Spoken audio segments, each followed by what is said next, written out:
اعوذ باللہ من الشیطان الرجیم بسم اللہ الرحمن الرحیم اللہم صلی علی محمد رب اشرح لی صدری ویسر لی امری واحلل عقدۃ من لسانی یفقہوا قولی۔ السلام علیکم ورحمۃ اللہ وبرکاتہ۔ دلی دعائیں اللہ تعالی ہم سب پر اپنی رحمت رکھے اور ہمیں دین دنیا اور آخرت کی کامیابیاں عطا فرمائے، اور ہمیں اپنے والدین کا شکر گزار بنائے اور والدین کے ساتھ حسن سلوک کرنے والا بنائے، والدین کا اطاعت اور فرما بردار بنائے، اور ہم ہر وقت دعا کرتے رہیں رب ارحمہما کما ربیانی صغیرا، رب ارحمہما کما ربیانی صغیرا۔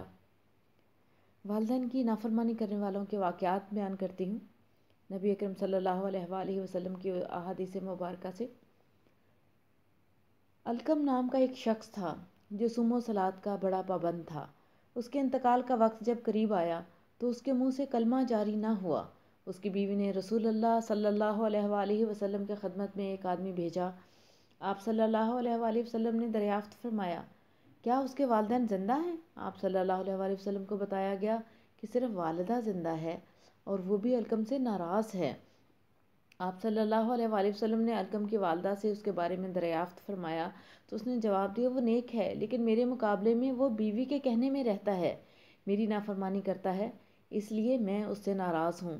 آپ صلی اللہ علیہ وآلہ وسلم نے فرمایا، اس کی خطا معاف کر دو، یہ اس کے لیے بہتر ہے، لیکن اس نے انکار کیا، یعنی ماں نے انکار کر دیا۔ جب کسی طرح آمادہ نہ ہوئیں تو آپ صلی اللہ علیہ وآلہ وسلم نے حضرت بلال رضی اللہ عنہ کو حکم دیا کہ لکڑیاں جمع کر کے آگ لگا کر علقم کو اس میں ڈال دو۔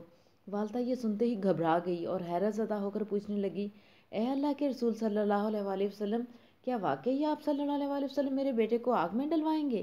آپ صلی اللہ علیہ وآلہ وسلم نے فرمایا، ہاں، اللہ تعالیٰ کے عذاب کے مقابلے میں ہمارا عذاب ہلکا ہے۔ اللہ تعالیٰ کی قسم، جب تک تو اپنے بیٹے سے ناراض ہے، نہ اس کی نماز قبول ہے نہ صدقہ۔ اس کے بعد علقم کی والدہ نے کہا، اے اللہ تعالیٰ کے رسول صلی اللہ علیہ وآلہ وسلم، میں آپ صلی اللہ علیہ وآلہ وسلم کو اور تمام لوگوں کو گواہ بنا کر کہتی ہوں کہ میں نے علقم کو معاف کر دیا۔ اس کے بعد علقم کے منہ سے کلمہ جاری ہوا۔ وفات کے بعد آپ صلی اللہ علیہ وآلہ وسلم نے غسل اور کفن دفن کا انتظام کرنے کا حکم دیا، اور آپ صلی اللہ علیہ وآلہ وسلم جنازے کے ساتھ تشریف لے گئے۔ دفن کے بعد آپ صلی اللہ علیہ وآلہ وسلم نے نصیحت فرمائی، مہاجرین یا انصار میں سے جس شخص نے اپنی ماں کی نافرمانی کی یا اس کو تکلیف پہنچائی تو اس پر اللہ تعالیٰ کی، فرشتوں کی اور سب لوگوں کی لعنت ہوتی ہے۔ اللہ تعالیٰ نہ اس کے فرض قبول کرتے ہیں نہ نفل، یہاں تک کہ وہ اللہ تعالیٰ سے توبہ کرے اور اپنی ماں کے ساتھ نیک سلوک کرے، جس طرح بھی ہو اس کو راضی کرے۔ طبرانی کی حدیث مبارک ہے یہ۔ ایک اور واقعہ بیان کرتی ہوں۔ حضرت ابو ہریرہ رضی اللہ عنہ سے روایت ہے کہ نبی صلی اللہ علیہ وآلہ وسلم نے فرمایا کہ بنی اسرائیل میں جریج نامی ایک شخص تھا۔ وہ نماز پڑھ رہا تھا کہ اس کی ماں آئی اور اسے بلایا تو وہ دل میں کہنے لگا، میں نماز پڑھوں یا اپنی ماں کو جواب دوں؟ جواب نہ دیا۔ اس کی ماں نے کہا، یا اللہ، یہ اس وقت تک نہ مرے جب تک چھنال عورتوں کا منہ دیکھ لے، ان سے اس کا سابقہ نہ پڑ جائے۔ پھر جریج اپنی عبادت خانے میں تھا کہ ایک فاحشہ عورت آئی اور جریج سے بدکاری چاہی۔ جریج نہ مانا۔ پھر وہ ایک چرواہے کے پاس گئی، اس سے منہ کالا کیا اور ایک لڑکا جنا۔ لوگوں نے پوچھا، یہ لڑکا کہاں سے لائی؟ اس نے کہا، یہ جریج کا ہے۔ لوگ یہ سن کر بہت غصے ہوئے کہ ایسا عابد ہو کر بدکاری کرتا ہے۔ انہوں نے آ کر اس کی عبادت خانے کو توڑ ڈالا، اسے نیچے اتار دیا اور گالیاں دیں۔ جریج نے وضو کیا، نماز پڑھی، پھر اس بچے کے پاس آیا اور پوچھا، تیرا باپ کون ہے؟ اس نے ایسی کم عمری میں بات کی اور کہا، میرا باپ فلاں چرواہا ہے۔ یہ حال دیکھ کر لوگ شرمندہ ہوئے اور جریج سے کہنے لگے کہ ہم تیرا عبادت خانہ سونے سے بنا دیتے ہیں۔ انہوں نے کہا، نہیں، مٹی سے بنا دو۔ مسلم اور بخاری کی روایت ہے۔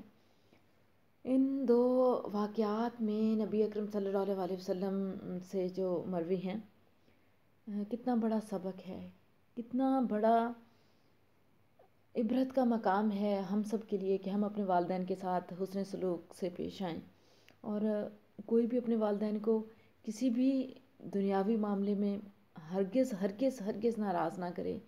دنیا کی زندگی بہت تھوڑی ہے، آخرت کا سفر، آخرت کی زندگی بہت لمبی ہے، لازوال ہے۔ یہاں کی چھوٹی چھوٹی خوشیوں اور خواہشوں کو قربان کرنے کے لیے ہم تیار نہیں، اور جہنم کی آگ خریدنے کے لیے تیار بیٹھے ہیں، اس لیے کہ ہم نے اس کو دیکھا نہیں۔ تو پھر ہمارا ایمان کیا ہوا؟ ہم والدین کو تکلیف دے کر اگر دنیا میں خوش رہتے ہیں تو گویا ہم اپنی عاقبت کو خراب کرتے ہیں، اگر والدین کے دل ہم سے راضی نہیں ہیں۔ اور یہ جو معاملہ دیکھیں، بالکل آج کے دور میں یہ بہت عام ہے۔ جیسا کہ علقم کی ماں نے کہا، وہ نیک ہے لیکن میرے مقابلے میں وہ بیوی کے کہنے میں رہتا ہے۔ تو ہم سب کو غور کرنا چاہیے، کہیں ہمارے ارد گرد یا ہم خود تو ایسا نہیں کر رہے، کیا ہم اپنی ماؤں کے حقوق ادا کر رہے ہیں؟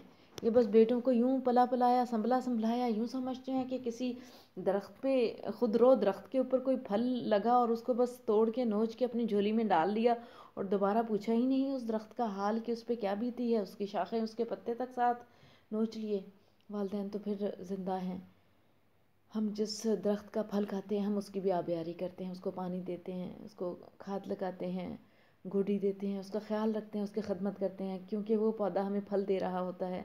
تو جس ماں نے بیٹے کو جنا، پالا پوسا پڑھایا، اس قابل بنایا اور آج ہمیں دیا، تو کیا وہ ماں ڈیزرو نہیں کرتی کہ ہم اس کی خدمت کریں، اسے خوش رکھیں، اس کی دل جوئی کریں، اس کے ساتھ اس طرح سے معاملات کریں جیسے وہ چاہتی ہے، نہ کہ ہم سیلفش ہو جائیں، خود غرض ہو جائیں اور اپنی ہی خوشیوں کی خاطر مالک بن جائیں اس کے بیٹے کے۔ ہمیں ان باتوں کے اوپر بہت زیادہ غور کرنا چاہیے۔ ایک فرما بردار، نیک، پارسا، اللہ سے ڈرنے والی، نبی اکرم صلی اللہ علیہ وسلم کی اطاعت گزار بیوی کیسے اس بات کو پسند کرے گی کہ اس کا شوہر آگ میں جلے اپنی ماں کا نافرمان ہو کر؟ بہت غور طلب بات ہے، غور کرنی چاہیے، عمل کرنا چاہیے اور سوچنا چاہیے، کیونکہ ہمیں کوئی اور زندگی نہیں ملے گی۔